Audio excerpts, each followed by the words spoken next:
Welcome to the deep dive. Today we're tackling something that's probably on your mind if you plan to fly domestically anytime soon. Yeah, that real ID deadline. May 7th, 2025. It's getting closer. Exactly. So we've looked at info from the New Jersey Motor Vehicle Commission, a report from Live Now from Facts. They had someone at Charlotte Douglas Airport, plus a professor chiming in, and also an article from PBS News. Right. Lots of stuff out there. Our goal here is really just to cut through the confusion, give you the essentials, make sure you're ready. Think of this as your quick guide. Yeah, definitely. You want to make it clear. So we'll cover like what real ID actually is, why this deadline now after all the delays. So many delays. Right. And how to tell if you already have one, what to do if you don't, and what things might look like at the airport after May 7th. Okay, perfect. Let's dive right in then. What exactly is real ID? So fundamentally, real ID is it's a federal standard for state driver's licenses and those non-driver ID cards. A federal standard? Yeah, the whole point, according to DHS and what we've read, is basically to make IDs more secure. Harder to fake. It's really about enhancing security. Okay. And this impacts mainly boarding domestic flights and getting into certain federal buildings. It's interesting, this whole push goes way back to recommendations after 9/11. Right. To create a more reliable system. Exactly. So let me get this straight. After May 7th next year, my standard New Jersey license, the one I use every day, that won't be enough to get me onto a plane for a flight within the U.S. That's the key thing, yeah. Your regular license is still fine for driving, no worries there. But for flying domestically or getting into certain federal spots, you'll need an ID that meets this real ID standard or, another acceptable federal ID. Okay, that feels like a pretty big change. Why is this happening now? I feel like we've been hearing about this for ages. Oh, you absolutely have. It's not a very long time coming. The actual Real ID Act, that was passed way back in 2005. 2000? Yeah, 2005. It came directly out of the 9/11 Commission's findings. They recommended ways to make ID documents more secure nationally. The idea was to set a minimum security level for these state IDs, make them harder to tamper with, more reliable overall. Wow, nearly 2 decades. So what took so long? Why all the delays in actually getting this enforced? Well, the rollout is definitely dragged on. Our sources point to a few things. Initially, a lot of states just had logistical hurdles, technical challenges, upgrading their systems to meet these new federal rules wasn't simple. I can imagine. And then more recently, of course, the COVID-19 pandemic threw a massive wrench in the works that led to more extensions. The PBS News article mentions this combo of factors probably adds to why lots of people are still kind of confused about it all. Okay, so it's been a bit of a journey. Now, the practical bit. How do I know if the license I have right now in my wallet is actually real ID compliant? What am I looking for? Good question. Really important. The easiest way, for most states anyway, is to look for a little symbol, usually in the top corner. Symbol? Yeah. In New Jersey, for example, and most other states, a real ID compliant card will have a star. It might be gold, might be black, usually in the upper right. The NGMBC website actually shows a picture of it. Okay, a star in the corner. Simple enough. Now, I've also heard people talk about enhanced IDs. Is that the same thing? Not quite the same, but they do count for real ID purposes when you're flying domestically.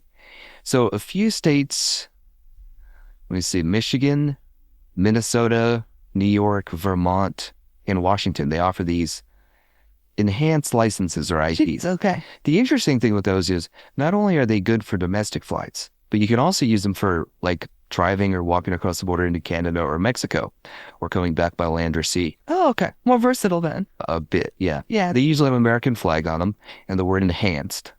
But then this is important. You can't use them to fly into Canada or Mexico, just domestic air travel and land sea borders. Gotcha. So star means good for domestic flights in federal buildings. Enhanced ID with the flag adds land and sea crossings to Canada and Mexico. But what if my ID doesn't have either? What happens come May 7th, 2025? Right. So if your state ID isn't compliant by the deadline, you'll have to use something else, an alternative ID that is federally approved. Like what? Well, the most common one, the one most people probably have, is a valid U.S. passport or a passport card. The sources, like that Live Now from FOD's report, definitely mention passports. Okay, passport makes sense. That's a standard federal ID. Any other options? Yeah, there are others. Things like a U.S. Department of Defense ID, the FOX report mentioned that too. And those DHS trusted traveler cards, like the Global Entry, Sentry, Nexus, those work as well. How? And like we just said, those enhanced IDs from those specific states also count. It's probably a good idea to check the official TSA website. They have the full list of everything they accept right now. So even if I don't manage to get a real ID license, as long as I remember to bring my passport when I fly within the US, I should be okay getting through security. That's right. You should be okay. But it's worth knowing there could be hiccups. The TSA has warned, according to PBS News, that if you show up without a compliant ID, you might face extra screening. Oh, great. Delays. Potentially, yeah. And delays. In, like, a worst case scenario, they could even deny you entry at the checkpoint if they can't verify who you are. The reporter at the Charlotte airport really stressed that the extra verification takes time. You could miss your flight. Although the PBS piece did say that as of late April 2025, something like 81% of travelers were already using acceptable IDs. So maybe the focus will be on that remaining group. That 81% is encouraging, actually. But okay, for those of us, say, in New Jersey who do need to get a real ID before then, Yeah. what's the actual process? The NJNBC source must cover that. It does, yeah. The NGMDC site lays it out pretty clearly. You can get real IDs at all their licensing centers, but, and this is key, you need an appointment. You can't just walk in for this. Appointment only. Good to know. And you can choose to upgrade now, even if your license isn't due for renewal, or you can just wait and do it when your normal renewal time comes up. Okay. And what do I need to bring? What documents? Right, this is the crucial bit. You gotta have the right paperwork. The NJMVC is really clear on this. You need proof of identity, could be your current license, maybe a passport, proof of your social security number, like the actual card, and then 2 proofs of your New Jersey address. Things like utility bills, bank statements, and they need to be pretty recent, usually within the last 60 days. And the name has to match on everything. Exactly. That's super important. The name on all your documents needs to be identical. Their website actually has this interactive tool to help you figure out exactly which documents you need, and a big FAQ section too. Pretty helpful. Sounds manageable if you plan ahead. Appointment, documents, visit the center. So, looking past May 7th, 2025, what should we expect at the airport? Big changes.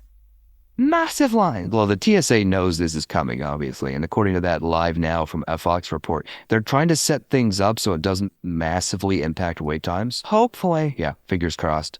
The reporter who was at Charlotte Douglas Airport, she noticed some signs about real ID, but said they were kind of small, mostly right in the TSA lines. So it might vary quite a bit how visible the reminders are, depending on which airport you're flying out of. Yeah, that makes sense. It was interesting that PBS mentioned some state senators actually asked for another delay. That suggests maybe there's still some worry about everyone being ready. That's true, yeah. The senators were apparently concerned about things like, not enough appointments being available at the DMVs, and maybe a huge last-minute rush. But the TSA, talking to the Associated Press, basically said, nope, no more extensions. They seem pretty firm on that May 7th, 2025 date. And, given this whole thing started back in 2005. Yeah, they've had a while. Exactly. They probably figured people have had enough notice. Okay, so the message is pretty clear then. Don't count on another delay. Time to get sorted if you need to. Either get the real ID or make sure you have that passport or other ID ready for travel. Precisely. That's the bottom line. It's been such a long process, and the security reasons behind it haven't gone away. Right. So just to quickly recap for everyone listening, May 7th, 2025. That's the deadline for real ID for domestic flights and getting into certain federal places.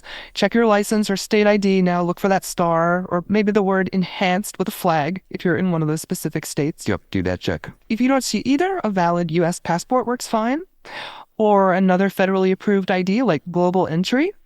If you don't have those easily available, then you should probably start looking into getting an appointment at your state's licensing agency, the NBC here in New Jersey, and make sure you gather up all those documents they need. That sums it up perfectly. It comes down to being prepared. This whole thing started because of post-9/11 security concerns that have been talked about for years. So, yeah, that's to get it sorted now to avoid any travel headaches next May. Definitely. Thinking about this, it makes you wonder about the bigger picture of travel security, doesn't it? How ID is always evolving. What else in this area kind of grabs your attention? Maybe like the future of digital IDs for travel, or how they keep trying to balance making things secure with making them convenient for us travelers. Yeah, that's a whole other area, isn't it? The tech behind secure documents, digital identity. Yeah. It's definitely a space that's constantly changing. Something to keep an eye on for sure.